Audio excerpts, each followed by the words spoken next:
What would happen if you built a refuge for a persecuted people in a place where another people already lived? In the next few minutes, you'll learn why this moral quandary is at the root of the struggle between Israelis and Palestinians, and what you can do to help achieve a just peace for everyone in the region. First, there are a couple of things it's helpful to understand. One, many Jews fled harsh persecution in anti-Semitic Europe, especially the Nazi Holocaust. Zionists encouraged massive immigration to historic Palestine, at that time a British colony, where Jews had an age-old connection and where small Jewish communities had long existed among larger groups of indigenous peoples. But when the UN offered the Jewish immigrants the majority of the land for a new state called Israel, for the indigenous Palestinians who lived there, it was a massive destruction of life. They rejected the UN's partition plan, and several Arab states invaded the new state of Israel.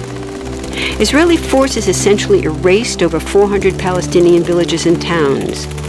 By the end of the fighting, Israel controlled 78% of historic Palestine. And when 750,000 Palestinians who fled or were expelled during fighting tried to return to their homes where the new state now stood, they were permanently barred by the Israeli government. While over 100,000 of their relatives and neighbors who hadn't left became second-class citizens of the new state, along with the new Jewish majority. Today, Palestinian refugees and their descendants number in the millions. Most are in the Gaza Strip, the West Bank, and Jordan. Many are spread throughout the world, with millions still living in refugee camps, seeking to return to their homeland. To sum up, one group of refugees found a much-needed home, but in the process, a new group of refugees was created. Here's the second thing to understand. Israel was founded as a Jewish state. But now ask yourself, what exactly does that mean? People had lots of ideas about what a Jewish state should look like. Some called for equality for all citizens. But what was created, in practice, was institutional discrimination against non-Jews.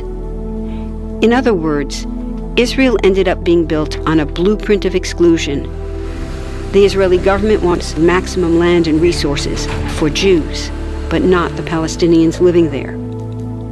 That's why, inside Israel, Jews get special privileges, including rights to land and housing, that are denied to the Palestinian citizens, who make up 20% of Israel's population.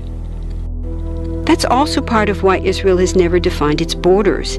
In fact, they still hold on to land, the West Bank and Gaza, that they conquered in the war in 1967. Since then, Israel has built Jewish settlements throughout the occupied West Bank, building Jewish-only cities and supplying them with infrastructure like roads and army camps, schools, and even a college. Military occupations are meant to be temporary, but after 40-plus years, this one looks permanent and entirely unjust. In the West Bank, Israeli Jewish settlers and Palestinians live on the same land, but must live under two completely separate and unequal systems of Israeli law. The Jewish settlers dominate the natural resources, including water and agricultural land, and they're backed by the Israeli army.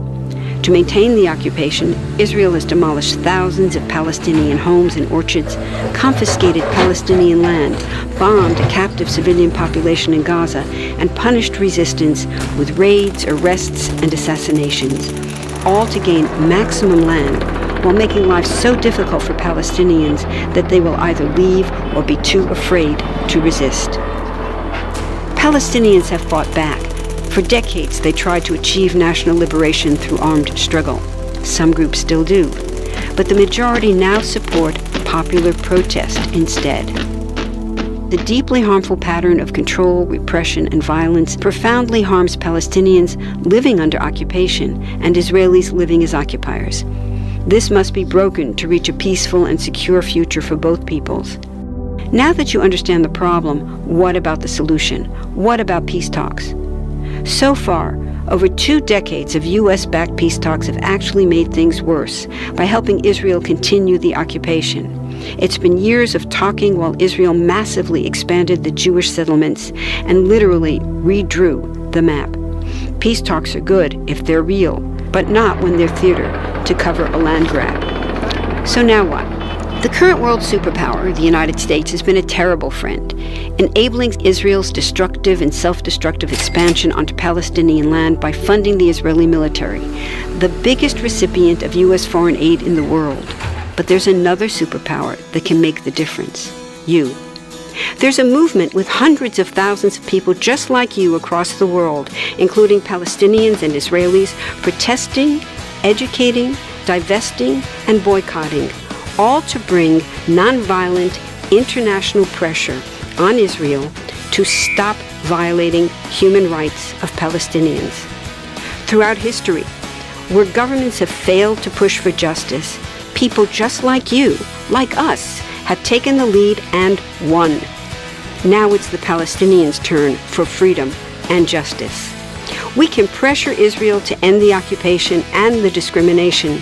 We want all people, Jews and Palestinians, to have equality, human rights, and democracy. We can change history. Join us.